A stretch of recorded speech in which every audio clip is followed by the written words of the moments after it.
아멘. 오늘 하나님께서 우리에게 주시는 말씀 함께 보시겠습니다. 시편 107편 1절부터 9절까지의 말씀입니다. 시편 107편 1절부터 9절 한 절씩 교독하고 마지막 절 합독합니다. 제가 먼저 읽겠습니다. 여호와께 감사하라. 그는 선하시며 그 인자하심이 영원하미로다. 여호와를 신뢰하는 자들 내가 말할지어다. 여호와께서 그들을 손에서 그들을 속량하사 동서남북 각 지방에서부터 모으셨도다. 그들이 강한 사막에서 방황하며 저주할 성읍을 찾지 못하고 줄이고 목이 말라 그들의 영혼이 그들 안에서 피곤하였도다.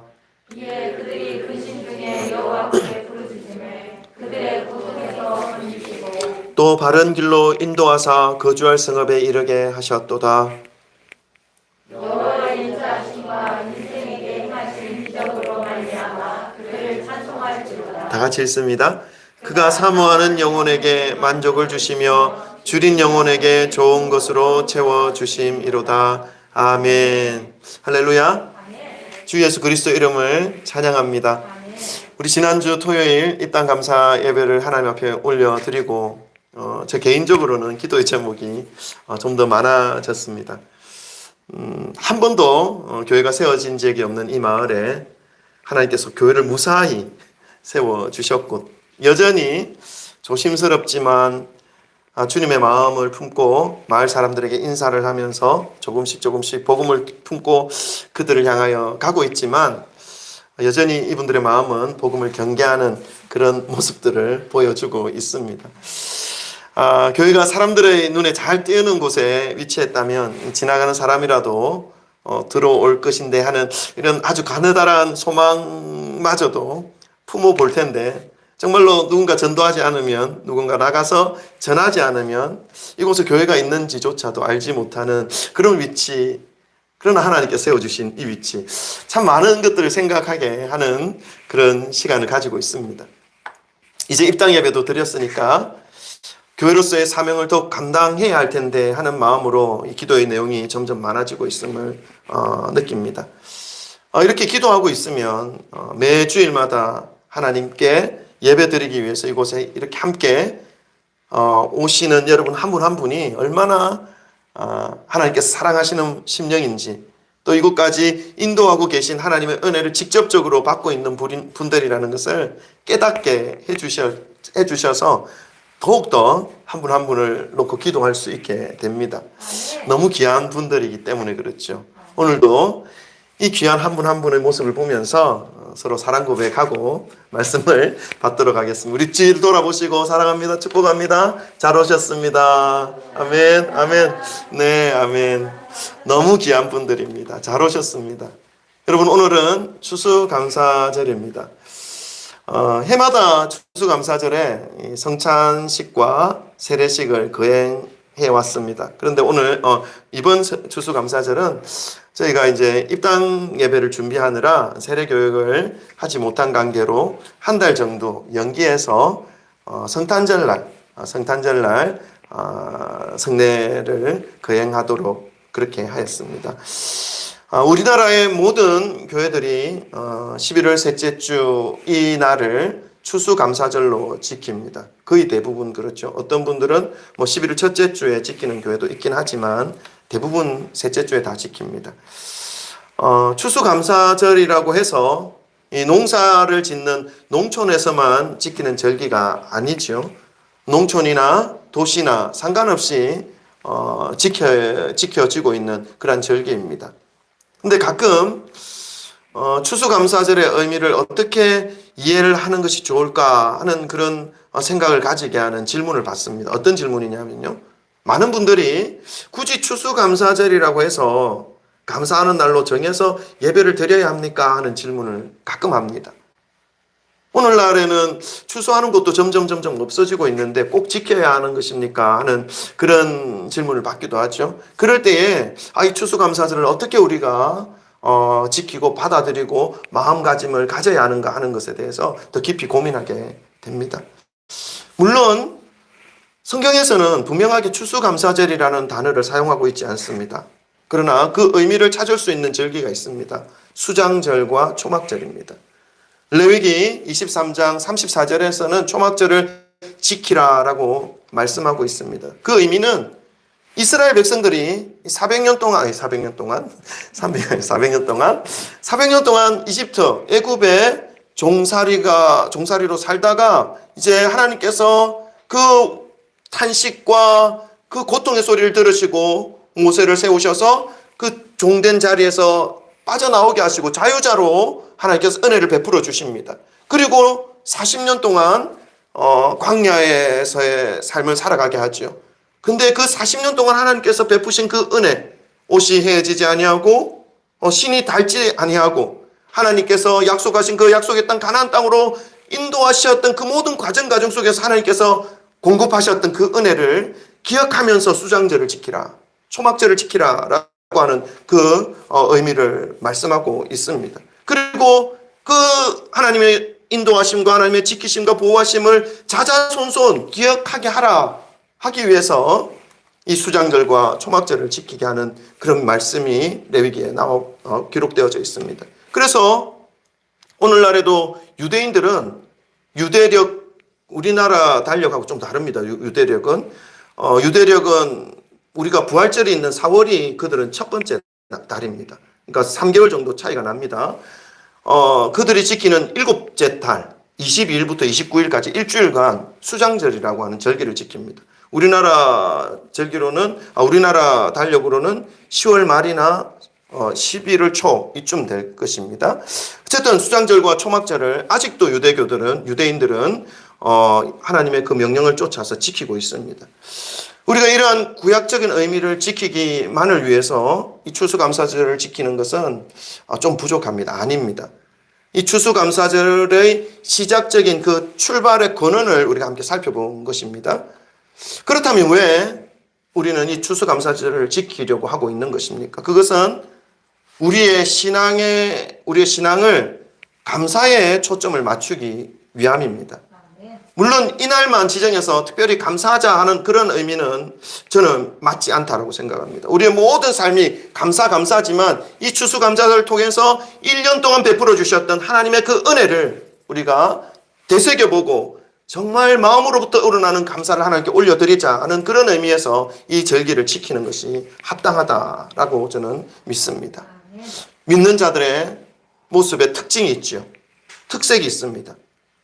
그 속성이 있습니다. 이 속성이라고 하는 것은 변하지 않는 성질을 의미하는 것이죠. 어떤 환경이나 어떤 위치나 상관없이 여전히 가지고 있는 그 성질을 속성이라고 하지 않습니까? 그 성도들의 속성 중에 한 가지가 뭐냐면 감사입니다. 그래서 그 감사의 속성을 나타내는 한 가지의 모습으로 우리는 추수감사절을 하나님 앞에 올려드립니다. 성경 말씀이 성도들의 그 속성을 그대로 알려주고 있지요. 성도들은 항상 감사하고 쉬지 말고 기도하고 범사에 항상 기도하고 쉬지 말고 말이 안 나옵니다. 항상 기뻐하고 쉬지 말고 기도하고 범사에 감사하라. 김승희 집사님 할렐루야. 네, 이것이 성도들의 속성이기 때문에 우리는 감사의 속성을 가지고 있는 존재입니다. 그 속성을 지켜낸 한 역사적인 사람들이 있었습니다. 그들을 우리는 청교도들이라고 부르는데요. 그 청교도들에 의해서 우리나라의 복음이 전파되었다는 이 사실을 우리가 기억한다면 하나님의 말씀과 그들의 그 신앙적 모습을 통해서 우리의 모습 역시, 우리의 성도된 우리의 모습 역시 변하지 않아야 할 속성 한 가지를 품고 있다라는 사실을 기억하여야 하는 것이죠. 그것이 바로 감사입니다. 1620년 청교도들의 우리 감사의 모습을 함께 살펴보기를 원하는데요.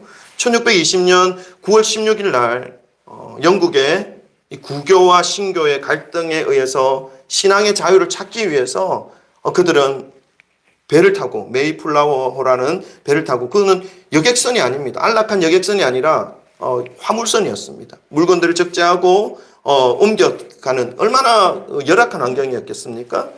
그 배를 타고 신앙을 찾아서 출항합니다. 빠져나오는 것이죠. 그리고 그로부터 9월 16일 날 출발해서 4월 14일 날, 그 다음에 4월 14일 날이 되어서야 이 미국의 대륙의 땅을 밟게 됩니다. 물론 6개월이라는 항해의 기간이 있었지만 3개월 반 만에 미국 그 매사추세츠 발음이 안 되네. 그 주에 플리머스 항에 도착합니다. 그런데 겨울이었고, 그리고 그 당시에 인디언들이 거기에 살고 있었기 때문에 그 땅 안으로 진입하기는 아주 어려운 상황이었습니다. 그래서 결국은 봄이 될 때까지 상선, 그 배 위에서 살아갑니다. 그러니까 6개월간의 기간 동안 많은 사람들이 배멀미로 고통을 당했고, 그리고 추위와 괴혈병, 그 괴혈병으로 거의 절반이나 되는 사람들이 배 위에서 죽죠. 이러한 열악한 상황 속에서도 그들은 믿음을 잃지 않았습니다. 그리고 하나님께 감사하는 마음을 잃지 않았습니다. 그래서 1621년 그들이 신대륙에, 그 다음에 봄이 되어서 다행히도 그들을 환대하는 한 부족을 만나서 그 땅을 밟게 되고, 그 땅에서 이제 농사일을 시작합니다. 그리고 그해 가을에 처음으로 수확을 얻은 그 수확물을 가지고 그러한 상황 속에서도 하나님 앞에 감사제를 올려드렸습니다. 이들을 통해서 이 미국이라는 나라가 믿음 위에 세워질 수 있었던 것이죠. 이런 영국을 떠나서 항해를 하는 그 선상에서 극도의 어려움을 겪고 있을 때에도 이들은 하나님 앞에 감사의 제목을 잃어버리지 않았습니다. 이들이 기록한 그 기록물에 보면 7가지 감사를 하고 있는 그 감사의 제목이 있는데 제가 소개해 드리겠습니다. 정말 어렵고 급박한, 사람이 죽어가고 있는 그런 상황 속에서도 이들이 하나님 앞에 올려드렸던 감사는, 첫 번째, 180톤 밖에 안 되는 작은 배이지만 그 배라도 주심을 감사. 두 번째, 시속 2마일. 여러분, 시속 2마일이면요 1마일이 1.6km거든요 2마일은 1시간에 3.2km 가는 속도입니다. 엄청 느린 거죠. 그 배로 항해했으나 117일간 계속 전진할 수 있었음에 감사. 셋째는요, 항해 중 2사람이 죽었으나 한 아이가 태어났음에 감사. 넷째, 폭풍으로 큰 돛이 부러졌으나 파손되어지지 않음에 감사. 다섯째, 여자들 몇 명이 심한 파도 속에 휩쓸렸지만 모두 구출됨을 감사. 여섯째, 인디언들의 방해로 상륙할 곳을 찾지 못해 바다에서 표류했지만 결국 호의적인 원주민이 사는 곳에 상륙하게 해주셔서 감사. 일곱 번째는요, 고통스러운 3개월 반의 항해 도중에 한 명도 돌아가자라는 사람이 나오지 않은 것에 대한 감사. 여러분, 하나님을 믿는다, 예수님을 믿고 따른다 라고 하는 그러한 사람들에게 이러한 속성이 있습니다. 그것은 어떤 환경이나 상황을 통해서 변하는 마음이 아니죠. 속성이라는 단어 자체가 그 의미가 변하지 않는 특징을 의미하는 것이지 않습니까? 그런 속성을 가지는 사람이 그러한 감사의 마음으로 가지고 있는 그 사람들이 바로 성도다라는 것을 성경으로 우리에게 알려주고 있습니다. 그렇다면 왜 이러한 감사가 성도들에게 있어서 변하지 않는 속성으로 자리 잡고 있을 수 있습니까? 성도들은 왜 어떠한 상황 속에서도 감사의 삶을 늘 살아갈 수 있어야 하는 것입니까? 사실 항상 감사하고 살아가는 것은 쉽지 않습니다. 어쩌면 인간적인 능력으로는 불가능한 일일 수도 있습니다. 그런데도 성도들에게 있어서 이 속성, 변하지 않는 성질 중에 하나는 감사의 속성을 가지고 있는 것입니다. 저와 여러분에게 이러한 감사의 속성이 성품과 생각 속에 자리 잡고 있는지 함께 살펴보기를 원합니다.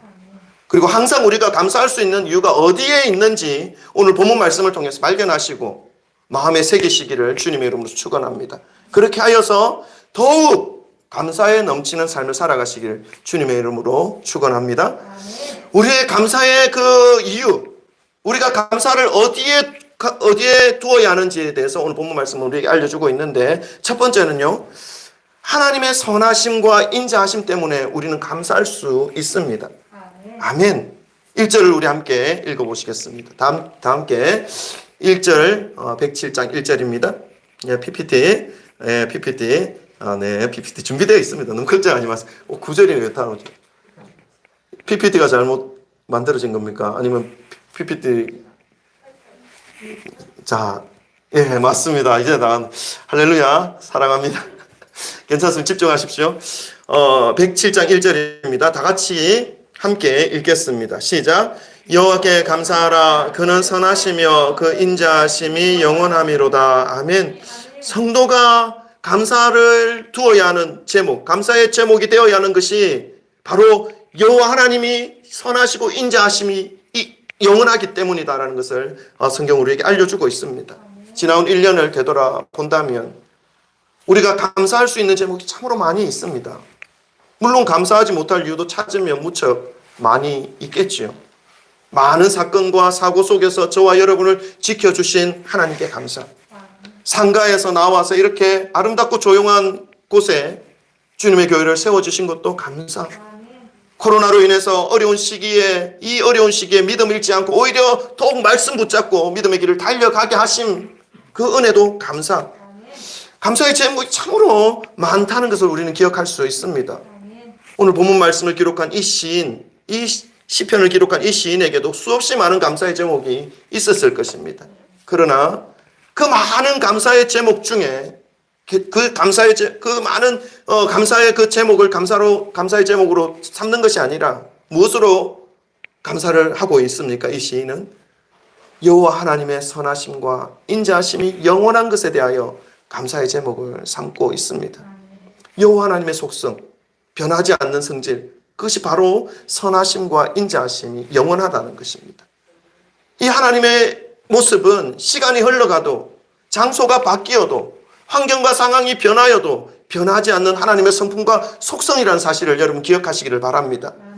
사랑하는 성도 여러분, 지난 1년간의 감사의 제목을 하나씩 떠올려보고 감사할 내용을 찾아서 감사의 마음을 가져보았습니다.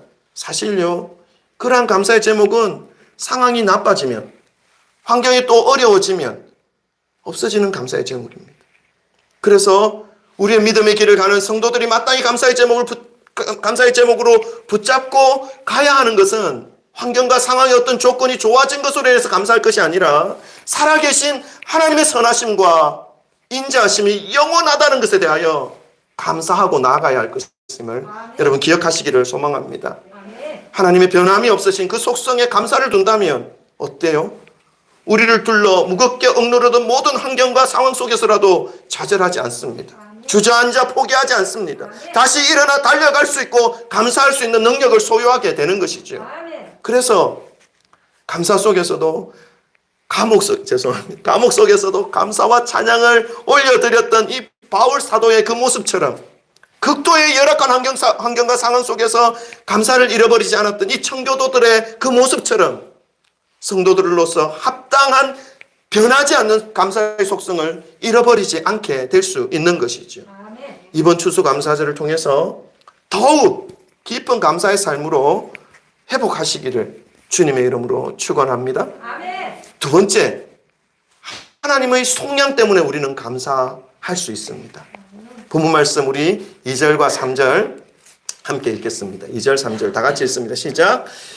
여호와의 속량을 받은 자들은 이같이 말할지어다. 여호와께서 대적의 손에서 그들을 속량하사 동서남북 각 지방으로부터 모으셨도다. 아멘. 여러분, 우리가 마땅히 감사해야 하는 이유, 그것은 하나님께서 베풀어 주신 속량 때문이어야 합니다. 이 속량, 이 신앙생활 하다 보면 이런 말들을 참 많이 자주 접합니다. 속량, 구속, 대속, 이런 말씀이 접할 수 있는데 좀 딱딱하게 들리기도 하고 이게 어떤 의미인지 좀 모호하기도 하고, 우리 친구들에게, 주일학교 학생들에게 하나님께서 우리를 구속하셨어 이러면은 감옥 가는 것처럼 이렇게 또 이해하는 친구들도 있더라고요. 그런 구속이 아니지요. 그 의미가 무엇인지 우리가 좀 알 필요가 있습니다. 이런 속량과 구속, 이런 말들이 조금 어렵게 다가올 수 있는 단어이긴 하지만 그 의미적인 부분을 우리가 깨닫게 된다면 하나님이 저와 여러분을 향해 얼마나 큰 사랑을 베풀어 주셨는지를 이해할 수 있는 단어들입니다. 이 사전적 의미는 속량, 값을 지불하고 죄인을 풀어서 자유인이 되게 하는 것, 이것이 속량의 뜻입니다. 그러니까 하나님께서 저와 여러분을 속량하셨다라는 이 의미는 죄 속에 있던 저와 여러분에 대한 몸값을 하나님께서 지불하시고 죄인의 자리에서 풀려나게 하셔서 자유인이 되게 하셨다는 그런 의미입니다. 이 속량이라는 말이 정말 저와 여러분의 인생에서 정말로 일생일대의 가장 큰 사건이고 큰 은혜요 감사의 의미를 가진 단어가 되기 위해서는 한 가지 전제 조건이 필요하지요. 무엇입니까? 그것은 저와 여러분이 도저히 헤어나올 수 없는 죄인의 신분에 먼저 있어야 한다는 것입니다. 그 어떤 것을 지불하고서라도 그 죄인의 신분에서 벗어나올 수 없는 상태에 있어야 하는 것입니다. 여러분 어떻게 생각하십니까? 저와 여러분이 죄인이라는 사실에 대하여 어떻게 생각하십니까? 어떤 분들은요, 교회 가서 예수님 믿으십시다 하니까 내가 죄가 너무 많아서 못 가겠다고, 좀 더 깨끗해진 다음에 교회를 가겠다고 이렇게 말씀하시는 분들도 계십니다. 여러분, 교회는요, 일단 죄인의 상태에 있는 사람들이 와야 하는 곳입니다. 아멘? 나는 죄도 안 지었는데 이곳에 있으니까 좀 뭔가 잘못 온 것 같은 그런 느낌이 또 가지고 계신 분 혹시 있습니까? 그런 마음은 버리시기를 바랍니다. 일단 죄인의 상태에 있는 사람들이 모여야 하는 것이 바로 교회이고요. 그리고 이곳에 와서 그 모든 더러운 죄악을 하나님의 은혜 안에서 속량받는 곳이 바로 이 교회입니다. 아멘. 아멘. 그런데 이런 교회의 기능과 믿음의 능력을 또 악한 모습으로 이용하는 분들이 참으로 많이 있는 것을 볼 수 있습니다. 참 답답하고 안타깝지요. 어떤 모습입니까? 나는 이제 하나님 앞에 교회에 와서 하나님 앞에서 속량의 은혜를 받아서 죄인의 자리에서 자유인이 되었다라고 하는 그런 마음을 가지고 또 세상에 나가서 더 심각한 죄의 그 모습으로 살아가는 모습을 하고 있는 것이죠. 그러면서도 다시 와서 또 속량받고자 하는 그런 모습, 반복해가는 그런 모습들을 보일 때 참으로 안타깝죠. 이것은 어떤 모습입니까? 속량의 의미를 진실된 마음으로 받아들인 것이 아니죠. 이것은 믿음이 아니라 이용의 수단으로 살아가는 위선입니다. 속량의 의미를 바르게 받아들인 심령의 모습은 어떤 모습이 되어야 합니까? 이전에는 천국 하면 너무 먼 이야기인 것 같고 다른 사람들만의 이야기인 것 같았는데 이제 그 천국이 내가 가야 할 곳이고 내가 갈 수 있는 곳이라는 이 사실을 깨달아 이제 이 땅에 살아가면서 그곳을 향하여 소망을 품게 되는 것입니다. 소망을 품고 나가게 되는 것이죠. 그래서 매일 자고 일어나면 지옥으로 향하던 그 발걸음들이 이제는 매일 자고 일어나면 천국에 더 가까이 가는 그런 삶으로 바뀌어지는 그 삶이 되어지는 것이 바로 이 속량받은 자의 삶에 합당한 모습인 것이죠. 주님께서 예비하신 영원한 처소, 저 천국을 향해 매일매일 살아가는 모습이 되어지는 것을 의미하는 것입니다. 이렇게 살아가게 하는 곳이 바로 교회입니다. 여러분 교회에 오셨다면 이제 주님의 은혜의 그 속량을 받으셨다면 이제 천국을 향한 소망을 품고 내가 가야 할 최종의 목적지가 다른 어떤 곳이 아니라 예수 그리스도께서 예비해 놓으신 그 나의 처소, 우리 처소를 예배하러 예수님께서 먼저 가셨다라고 요한복음 말씀하고 있지 않습니까? 그 처소를 향하여 매일매일 소망을 품고 가시기를 주님의 이름으로 축원합니다. 아멘. 아멘. 세 번째는요. 우리의 그 감사의 근거를 어디에 두어야 하는가? 우리가 감사해야 할 이유. 첫 번째는 뭐였죠? 여호와 하나님의 선하심과 인자하심이 영원하다는 그 사실. 두 번째는요. 여호와 하나님께서 우리를 속량해 주셨다는 그 사실. 아멘. 아멘. 세 번째는요. 이 하나님의 인도하심으로 인해서 우리는 감사할 수 있습니다. 우리를 속량해 주셨을 뿐만 아니라 가만히 내버려 두는 것이 아니라 이 세상 가운데서 우리를 이끌어가고 계신 그 하나님에 대하여 우리는 감사의 근거를 둘 수 있어야 하는 것이죠. 아멘. 우리 4절부터 9절까지 한 목소리로 함께 읽도록 하겠습니다. 4절부터 9절입니다. 다 같이 읽습니다. 시작. 그들이 광야 사막길에서 방황하며 거주할 성읍을 찾지 못하고 줄이고 목이 말라 그들의 영혼이 그들 안에서 피곤하였도다. 이에 그들이 근심 중에 여호와께 부르짖음에 그들의 고통 속에서 건지시고 또 바른 길로 인도하사 거수할 성읍에 이르게 하셨도다. 여호와의 인자하심과 인생에게 행하신 기적으로 말미암아 그를 찬송하리로다. 그가 사모하는 영혼에게 만족을 주시며 줄인 영혼에게 좋은 것으로 채워 주심이로다. 아멘. 이 시인은 이스라엘 백성들이 이 광야 40년의 삶을 살아가면서 느꼈을 그 두려움과 피곤함을 시로 표현하고 있습니다. 사막 광야길에서 방황하며 줄이고 목이 말라 피곤하였도다. 이 400년 동안 애굽의 종으로 살아오던 그들이 무엇을 할 수 있었겠습니까? 종살이에 찌들어 있고 종살이에 익숙해 있었던 그 인생이 아니겠습니까? 그런데 자유인이 되었어요. 어떻게 할지 모르는 그런 상황 속에 광야 환경 가운데 내보내져 버렸습니다. 전혀 어떻게 대처할 방법도 없고 어떻게 해나가야 할 그 지혜도 없는 이들의 모습은 하나님의 뜻에 온전히 반응하지 못하는 모습이 어쩌면 당연할 수도 있습니다. 하나님을 온전히 신뢰하지 못하는 그러한 모습으로 40년 동안 광야에서 헤매며 광야의 그 삶을 벗어나오지 못하는 그러한 세월을 살아가고 있었던 이들의 모습이었습니다. 말 그대로 정말 줄이고 목이 마른 상태, 그 상태가 끊임없이 반복되어지는 방황의 세월이었습니다. 그러나 그 광야 속에서 이스라엘 백성들의 그 어려움과 궁핍과 목마름을 아시는 하나님께서 그들을 지키시고 결국 약속하신 그 가나안 땅으로 인도하여 주셨다는 사실을 이 시편 시인은 우리에게 알려주고 있습니다. 그 사실을 기억하며 하나님께 감사하고 있는 것이죠. 오늘 이 시인은 이 모든 과정을 통해서 하나님의 인도하심에 대하여 감사하고 노래하고 있습니다. 사랑하는 성도 여러분, 저와 여러분의 인생 역시 이 광야 40년의 세월과 같습니다. 세차게 몰아붙이는 이 세상의 거센 바람 앞에 맞서야 하는 만만치 않은 이 광야와 같은 세월에 우리는 살아가고 있습니다.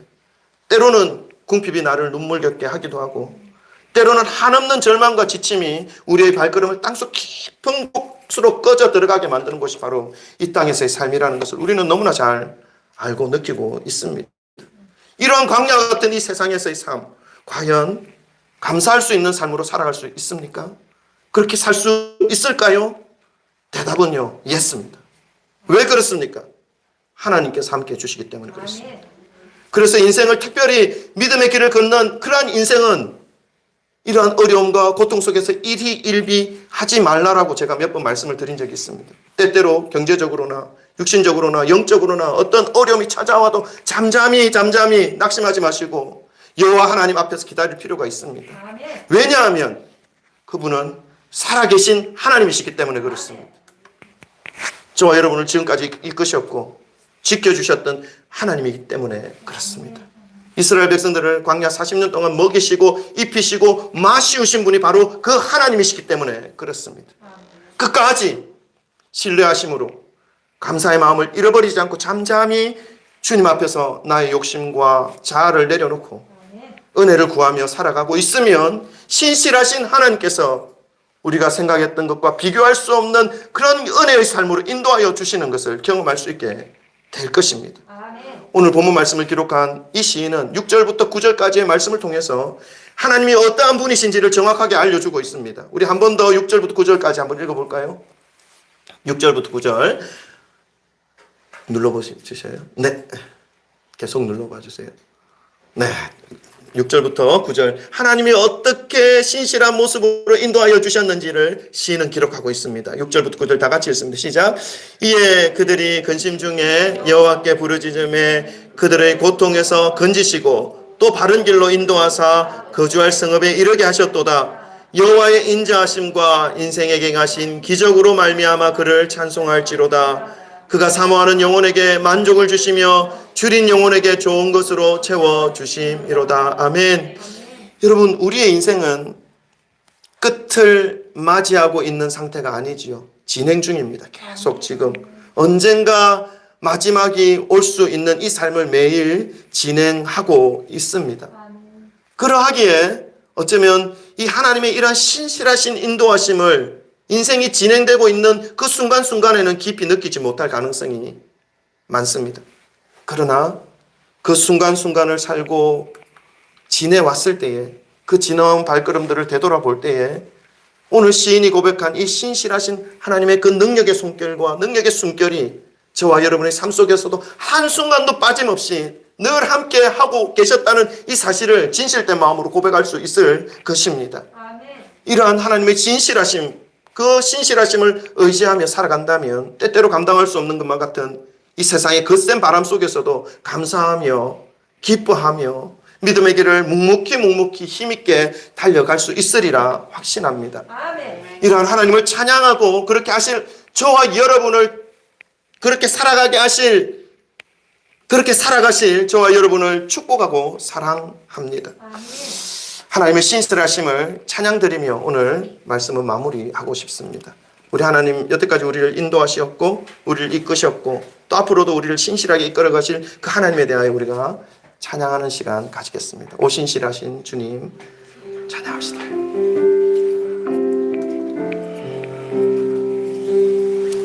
주님의 은혜를 기억하면서 우리 진실된 마음으로 고백합시다.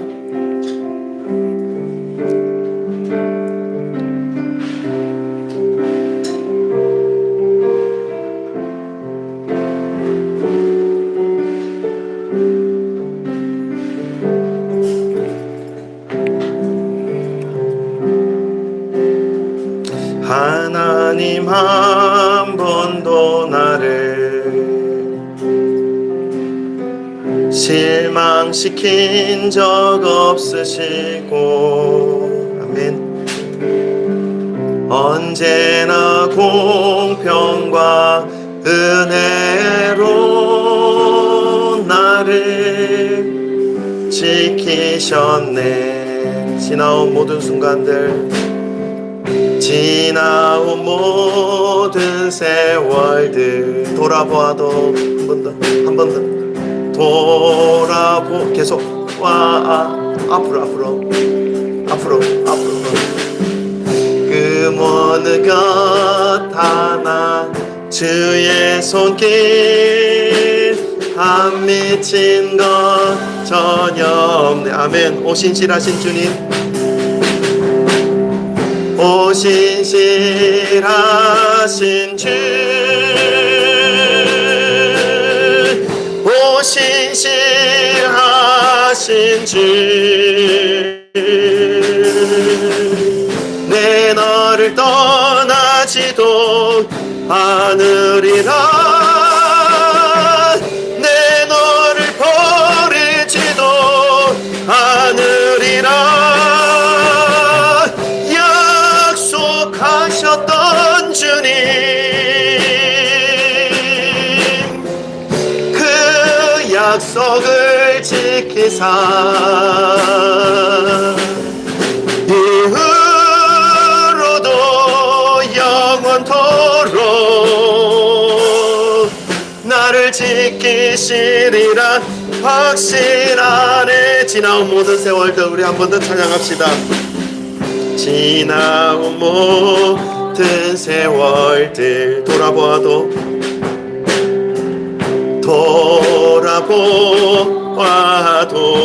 아멘. 그 어느 것 하나, 그 어느 것 하나 주의 손길 안 미친 것 전혀 없네. 오 신실하신 주님 찬양합니다. 오 신실하신 주,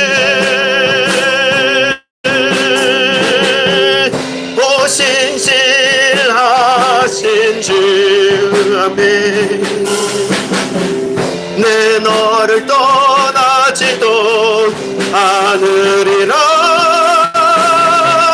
내 너를 버리지도 않으리라 약속하셨던 주님, 그 약속을 지키사 이후로도 영원토록 나를 지키시리라 확신하네. 아멘. 기도하겠습니다. 하나님, 추수감사절을 저희들에게 허락하여 주셔서 한 해간